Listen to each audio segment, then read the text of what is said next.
Hello, I'm the Dark Master. Welcome back to my video game reviews. In today's video, we shall be taking an unusual curveball, and instead of covering just one game, we will be covering 5 Kirby games in one. Those being Waddle Doom, Kirby Star Ride, Kirby Shuffle Puzzle 1, and Kirby Shuffle Puzzle 2, as well as Kirby Slide.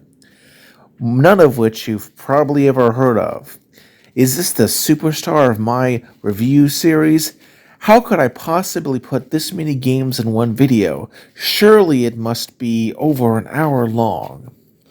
Well, it will be very obvious shortly why this is the case, but for now, let us start with the development history, if you can even call it that, as in this case, maybe background info would be a better term to call this chapter, but for the sake of consistency, I'm going to call it developmental history.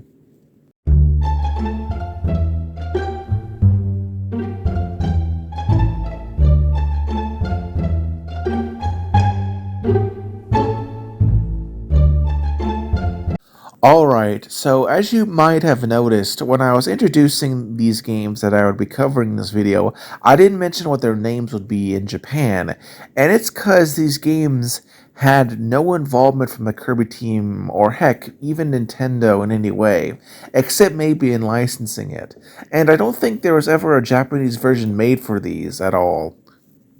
All of these games were designed in Flash, which if you don't know was a software program made by Futurewave in 1993, but was then handled by Macromedia from 1996 until Adobe bought it in 2005. It was widely used by a lot of, web designers for animations and games. Newgrounds is a very obvious example of this, though I can understand if some of the younger people don't really know what Newground is, but anyway, it was a very big deal and a very big backbone on the internet. Sadly, due to corporate greed plus some minor security concerns, it was killed in 2020, and with that, many of the things that were based on it became unavailable and faded away. Luckily, there were some attempts to preserve these in Flash applications, most notably in Flashpoint Archives by Ben Maxima Latimore. Unfortunately, both of these archives are imperfect, and in fact, one of these games that I have decided to review today is sadly completely lost media, that being Kirby Star Ride. We don't really have any idea about this game, what it may have been like, as we lack a description or even a thumbnail image. Personally, I do remember playing it as a kid, and I do think it involved a warp star, but my memories are so fuzzy that I can't really say anything else about them. If anyone watching this has perhaps saved this game in some way, you'll be doing myself and the Kirby fan community a huge service by sharing it. For the next 2 games, Kirby Shuffle Puzzle 1 and Kirby Shuffle Puzzle 2, there was slightly, more information, and it's slightly less bleak, as we do in fact have a little better preservation of what they may have been like. Not, playable or anything, but thanks to the thumbnails and descriptions that have been screenshotted, we do know that at least a better idea of what they were been like, and they were basically puzzle games. Judging by these names and descriptions, these puzzles would have seen you likely to unjamble a picture. In one case, it was a PNG of Ninja Kirby. In the other case, it was a piece of artwork made for the Fright to the Finish. Last but not least is Waddle Doom, but we'll talk about that later in the gameplay section of this video, as it's the only one with actual gameplay that we have preserved of these Flash-based games. Instead, let us shift to the reason I made this video when I did, that being Kirby Slide, also called Foxbox Kirby E-Card or Kirby Puzzle. Unlike all the other games I've discussed, this one actually had a physical release back in January 2004, sandwiched between Kirby Air Ride, which I've reviewed recently if you'd like to learn more, and Kirby and the Amazing Mirror. It was part of an e-reader card, which, if you don't know, was a service that lasted from 2001 to 2004 that used an e-reader device for the Game Boy Advance to read cards that would unlock various stuff. This specific card was bundled in conjunction with the 175th issue of the Nintendo Power. Remember that? Man, I wish that still existed. As well as tips and tricks, and even some Toys R Us stores sold it. Remember those? They put all the Legos in display cases. Darn, I love that place. Anyway, it, like all these other games, was designed to coincide with the Kirby Right Back at You anime, which I have been doing a whole video series on, reviewing each of the episodes, so check that out if you want to learn more about something that's actually worth encountering. But as for what, if any, effects these had, I can't really tell you, but I have to admit I don't think it was much. Now let's go on to the story of these games.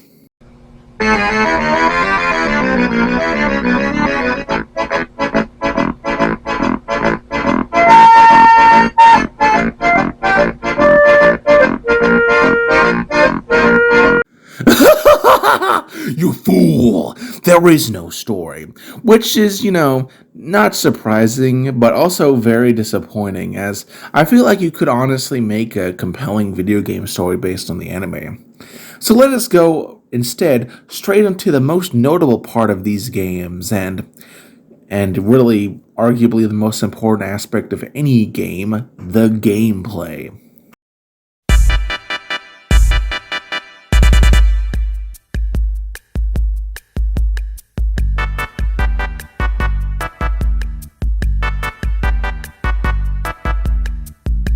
Alright, so of the two games which are, actually able to be played, first, Kirby Slide is just your typical, simple 8-piece slide puzzle. It's nothing brain-taxing, and honestly, you should be able to finish it assuming you're more intelligent than Shabisky and your IQ isn't the same as your shoe size. Going on to the second game, Waddle Doom, there's just a tiny bit more amount of meat to talk about. So this game opens with a button to click in order to begin. After doing that, we see various Waddle Dees move around the screen at various speeds. The normal colored ones are worth 1 point, while the darker reddish colored ones are worth 5. You have a minute to click as many as possible. After that minute is up, you get shown a screen with a score that you can then submit to a now defunct 4Kids website. Or you can choose to play the game again to try and increase your score. Apparently, the current record holder is 368, being held by a user named Salmon Dangle, which they got in December of 2008. There is some contention, though, as the user -1 claims to have scored 425, though this is unverified. Overall, the gameplay of this game is just as is the gameplay of all these games. Let us talk about the presentation now, starting with what is most obvious, the graphics.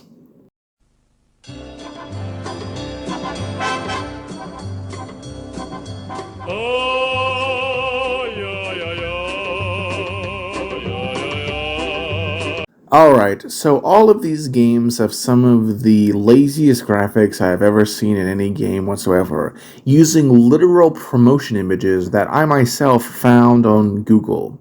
The darker colored Waddle Dee, I'm pretty sure, was an animation error that they made into a full-blown entity slash game mechanic.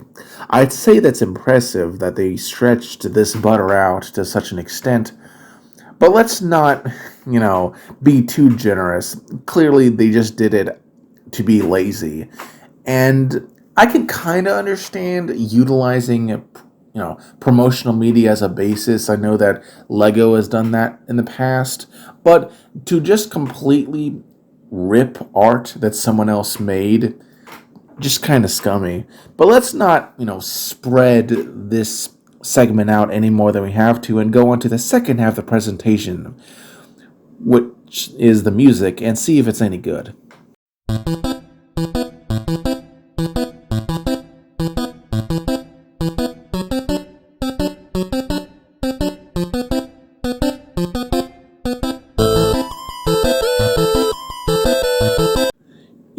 It's odd to say this, but the music of this game is actually the best part of it, as it plays a theatrical version of Kirby, Kirby, Kirby, which is the theme song of Kirby Right Back At Ya, which is an amazing and honestly iconic theme that deserves more attention because it is an amazing cartoon theme. I know somebody might be reviewing the specific theme of that anime real soon, but I'm not going to spoil anything. And honestly, I have no complaints about this, in all. As, I mean, sure, it's reused, but so is everything in this game. And, please just let me have this one positive of this, gray sludge that I had to go through. And just, please. Now let us go on to the completion requirements and my final thoughts on this series of games.